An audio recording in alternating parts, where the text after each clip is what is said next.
Buenas tardes, queridos amigos y seguidores de nuestras redes sociales. Les doy la bienvenida a este humilde canal de YouTube, donde desinteresadamente estamos compartiendo con ustedes nuestra pasión por el derecho. Prometo subir más seguidamente videos. Y bueno, he decidido crear una nueva sección en el canal destinada al desarrollo de la vida, el estudio de la vida de ciertas personas influyentes para el derecho, juristas, autores, quienes han realizado aportes fundamentales para el desarrollo del aspecto jurídico que hoy conocemos. Y en este caso tengo el agrado y el honor de hablar de la vida de uno de los juristas, profesores, penalistas alemanes más destacados de la historia, nada más y nada menos que Hans Welzel. Welzel nace en la ciudad de Aachen, Alemania, el 25 de marzo de 1904 y muere en la ciudad de Bonn el 5 de mayo de 1977 a la edad de 73 años. A los 19 años, Welzel comienza sus estudios de matemática en la Universidad de Jena, los que abandona posteriormente para dedicarse al derecho y a la filosofía, en la Universidad de Heidelberg y en la misma Universidad de Jena. Como nos ha pasado a muchos de los penalistas que hemos huido de las matemáticas y de los números para dedicarnos a las letras. En este caso, Welzel tenía como tutores a los neokantianos, el polaco Bruno Bauch, el alemán Heinrich Rickert y el fenomenólogo Paul Linke, entre otros más que también nos desarrollaremos más adelante. Ya en la Universidad de Jena conoce al profesor Hans Albrecht Fischer, reputado penalista, filósofo, con cuya hija Sigrid se casa, contrae nupcias entonces Hans Welzel, y ahí es donde se nutre muchísimo de lo que representa el derecho. Comienzan sus verdaderos inicios dentro del mundo del derecho. Estudia Derecho Penal con los profesores Gerland y Max Grunhut, sin que de esta materia se revelara para él, por aquel entonces como esa disciplina de su especialidad. En ese entonces Welzel estudia Derecho Penal sin imaginarse aún cuán importante podría ser para su vida y después el impacto que tendrían las teorías de Welzel para el derecho que conocemos hoy día. Ya en 1932 aprueba su segundo examen de Estado. Era un examen que tenían que tomar en Alemania. No obstante, desde 1930 empieza a trabajar como profesor asistente de Gotthold Bonn en la Universidad de Köln y comienza a elaborar su trabajo de habilitación como profesor titulado Naturalismo y Filosofía de los Valores en el Derecho Penal, que lo publicó en el año 1935, parcialmente traducido también al japonés algunos años después y hoy día incluso ya también al inglés y al castellano. En 1940, Welzel es contratado por fin como profesor ordinario de la misma universidad para impartir además cursos de filosofía del derecho e incluso derecho procesal civil, donde atiendan bien. Tiene alumnos que posteriormente fueron brillantes, como lo fue Armin Kaufmann. Es un influyente en el derecho que también lo vamos a estudiar porque tiene una vida bastante interesante. Con posterioridad, ya en el año 1952 y el año 1974, entre esos años, se traslada ya como profesor de Derecho Penal y Filosofía a la Universidad de Bonn en reemplazo del profesor Alexander Graf zu Dohna, donde trabaja como primer director del Instituto de Filosofía del Derecho y se convierte en el rector de esa casa de estudios. Imagínense lo grande que ha crecido en poco tiempo Hans Welzel. Bueno, a grandes rasgos vamos a hablar de algunas de las teorías e ideas de Hans Welzel. Como primero la tenemos, la superación de la antítesis entre el derecho natural ideal y el derecho natural existencial. Welzel hace una distinción y una crítica al derecho natural en estas dos vertientes, ya que según él, el derecho natural ideal enseña que el ser humano se encuentra determinado por actos volitivos o impulsos de naturaleza prerracional, es decir, la voluntad del ser humano. Esa es la conclusión a la cual él llegó al respecto cuando hablamos de la naturaleza ideal, ¿verdad? Con lo cual se basa en decisiones condicionadas por esa situación concreta dada, y esto se convierte en una afirmación vital de la existencia, que vamos a ver enseguida. Y ya que por otro lado también hace la crítica sobre el derecho natural existencial. Ahí viene la existencia, determinada por la esencia del hombre, del ser humano, a partir de la razón, por lo cual el derecho natural se debe concebir como un orden ideal, eternamente válido y cognoscible por la razón, recordando que el ser humano se diferencia de los animales justamente por esa capacidad de razonamiento y de poder determinar y direccionar sus acciones hacia cierto fin.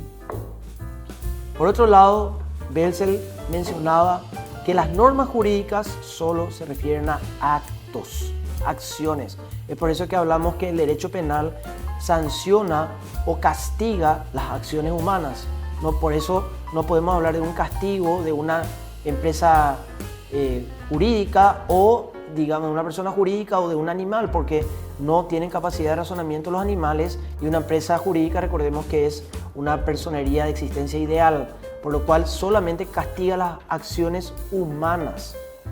Y ahí es que, como consecuencia lógica de su punto de partida filosófico, dice Belzel que las normas jurídicas y morales solo se dirigen a actos que son distintos, que no son algo distinto a meros procesos causales básicamente, sino se distinguen por el momento de la dirección consciente hacia dónde, hacia un objetivo o hacia un fin. Ahí hablamos por primera vez de la idea de finalidad o de la teoría finalista de la acción creada por Belzel. Esto es muy importante porque se aplica en el derecho penal vigente en nuestro país incluso, y es importante determinar esto y conocer esta teoría. Ya por eso tenemos un punto de que Belzel habla, ¿verdad?, de que no basta que el acto sea voluntario, no solo basta que se tenga la voluntad, pues lo que se distingue a la conducta humana de las que provienen de otros seres vivos, como mencioné recién, de los animales, es la posibilidad de dirigir el comportamiento hacia un objeto determinado, gracias a una experiencia previamente adquirida. Por ejemplo, rápidamente, si yo sé que clavarle el cuchillo a otro ser humano, a otro sujeto, le puede causar la muerte o una herida grave, entonces yo no tengo que hacer eso. No es necesario conocer la legislación. Es una experiencia que ya lo adquirí previamente, por lo cual mis acciones están determinadas hacia un conocimiento previo. Justamente. Y ahí es que Belzel menciona que el ser humano realiza una acción o una omisión tendiente a una realización de una meta final. De ahí viene la palabra finalista, con la capacidad de prever las posibles consecuencias de su acción. No realiza movimientos o permanece pasivo simplemente. Pues de ser así, según Belzel, los movimientos realizados por animales también tendrían que ser abarcados por el concepto de acción. Entonces, en este caso, menciona de que el ser humano tiene la capacidad de prever ciertas circunstancias para evitar dañar un bien jurídico protegido, como es lo que protege el derecho penal en este caso. Y en esto menciona de las acciones y de las omisiones. Es decir, el ser humano realiza una acción de manera voluntaria o puede de manera voluntaria también realizar una omisión con la finalidad de tener un cierto resultado. Y ahí lo vamos a ver. Si bien ha encontrado fuertes argumentos, Belzel, que sustentan esta teoría y que se ha utilizado a nivel mundial incluso, se ha evidenciado que la misma es incapaz de responder a los casos de conductas imprudentes. ¿Qué pasa de cuando hay un descuido? El ser humano no quiere el resultado. Entonces esta conducta, esta teoría no puede responder a esta situación. Es decir, donde no exista esa voluntad del hombre, el hombre no tiene la voluntad de causar el resultado, pero resulta demasiado imprudente. Justamente, porque el ser humano no traza ninguna meta, básicamente no obra con un determinado plan. El resultado ocurre por la violación de un deber de cuidado del autor y no porque él busque intencionalmente. Pero ahí tenemos que estudiar también varias aristas, ¿verdad? Porque hay casos donde las personas manejan bajo efectos del alcohol, producen la muerte de un sujeto que no tiene nada que ver, y ahí se pueden escudar con fue un acto imprudente, pero el hombre sabía y conocía de que si manejaba un vehículo en estado etílico, puede o no causar la muerte de una persona. Eso es fundamental para el conocimiento del derecho penal. Tenemos que saber distinguir esas diferencias. Entonces, ante la ausencia de una planificación o una meta, decía Belzer, no se puede hablar de una conducta en los términos que pretende, porque la conducta habla de un acto de la voluntad del hombre con conocimientos previamente adquiridos, por lo cual si es algo, un resultado que no dependió de la voluntad del ser humano, entonces ¿cómo podemos hablar de la aplicación de una sanción? Porque no hay un resultado perseguido por el autor. La respuesta que otorga el finalismo justamente es la finalidad, que esa finalidad básicamente se sustenta en la realización misma de la conducta. Por ejemplo, como conducir a alta velocidad. O también la teoría de la final de la acción solo puede ser aplicada en aquellas conductas dolosas o con intención. Sabemos que el derecho penal persigue dos tipos de conductas, las dolosas y las culposas. Las dolosas cuando hay intención y las culposas son aquellas conductas imprudentes. Pero si la teoría final de la acción solamente habla de que castigar una acción realizada de manera voluntaria y consciente, donde el ser humano haya querido llegar a ese resultado, donde entran las conductas en las cuales el ser humano no se representó tener un resultado, no tuvo la intención de dañar un bien jurídico protegido. Y en conclusión, esta teoría menciona que el desvalor no puede recaer sobre otra cosa que no sea la acción humana, y esta a su vez no puede existir sin finalidad, por eso es teoría final de la acción.